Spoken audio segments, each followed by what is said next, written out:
umaga, payapa ang paligid. Walang may alam sa biglang paglapit ng sakit.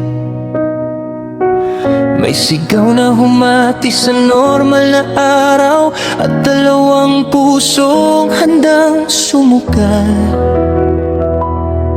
Sa gitna ng takot at tagos ng pagkakataon,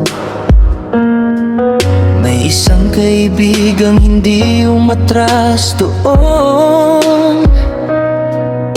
Hindi nagbilang ng panganib sa daraanan, dahil ang tingin niya higit pa sa laban.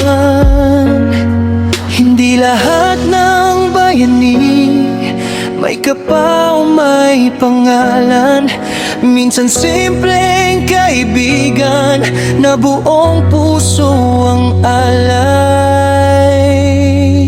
Divine, tumakbo sa gitna ng unos, hindi iniwan ng kasama sa dulo ng agos.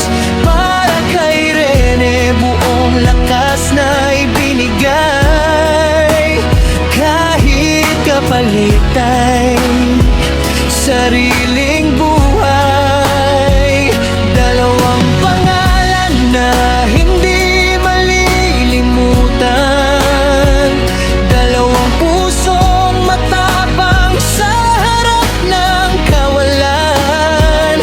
At kahit pareho ng tahimik ngayon, mananatili ang kanilang kwento sa panahon.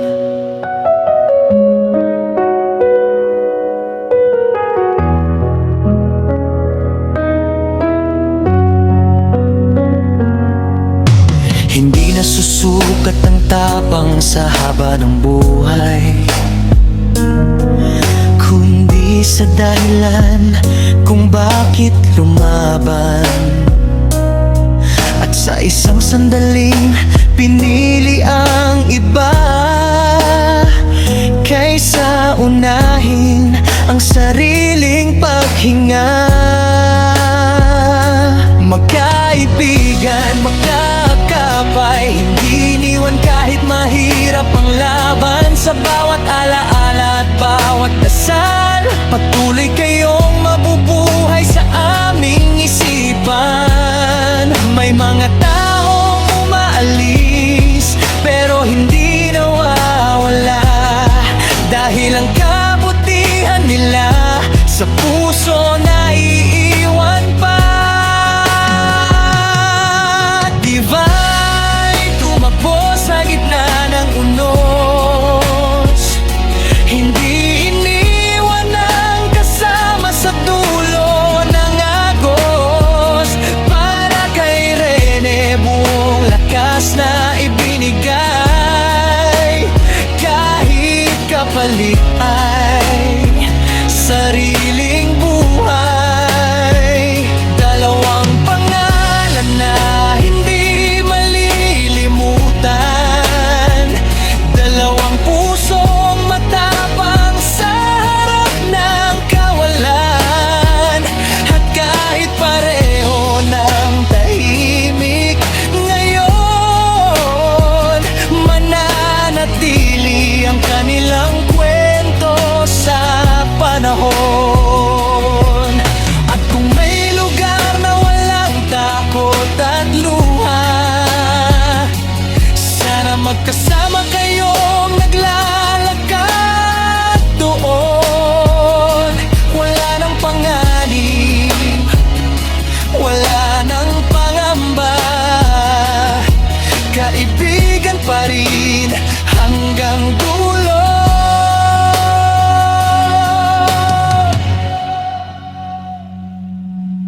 Hindi ito kwento ng pagkawala lamang, kundi alaala ng tunay na samahan, na may mga pusong kahit napagod, nag-iwan ng ilaw sa bawat pagsubok. Divine at Rene, hindi kayo mawawala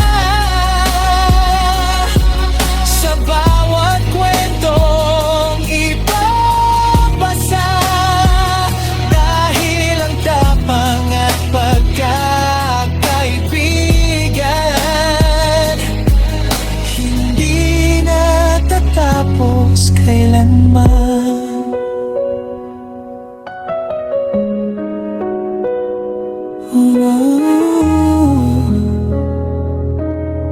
Tahimik man ang gabi, may mga pangalang mananatili, hindi dahil sa huling sandali, kundi dahil sa pagmamahal at kabayanihang iniwan nila.